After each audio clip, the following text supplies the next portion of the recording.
आज जय किसान मजदूर संग्राम परिषद द्वारा लखना ग्राम पंचायत कार्यालय सम्मुख में परिषद आवाहक श्री जदुमणि पाणिग्राही नेतृत्व में एक गणधारणा कार्यक्रम अनुष्ठित होता।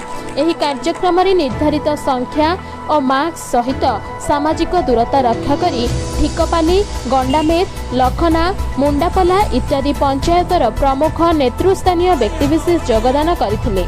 लखना चाउलटिया छक रास्ता, लखनारू सरईबाहल रास्ता और लखनारू जामसेट रास्ता शोचनीय अवस्था थिबा सहित मरण जंता साजिछि। एहार तुरंत मरामती सहित भविष्यतर सुविधा दृष्टि एही रास्तागुड़ी ग्राम उन्नयन विभाग पूर्त विभाग को हस्तांतरण करी पूर्णांग संपूर्ण रास्ता तैयारी करने दाबी करा जायथिला। लखनारू चाउलडिया रास्ता मुरली बाहाली ठारे कच को हाई लेवल ब्रिज तथा लखना रेल फाटक उठे अंडरब्रिज रास्ता करदेला परे भारी जानवाहन आउ लखना को आसीपारु नाही।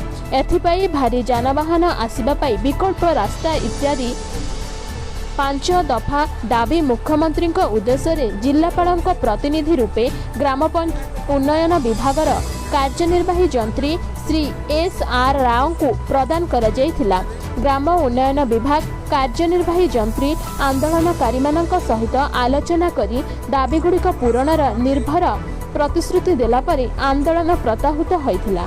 आगामी 2 मास भितरे दाबी पूरण नहेले पुणी जोरदार आंदोलन हेबो बोली परिषदर आवाहक जदुमणि पाणिग्राही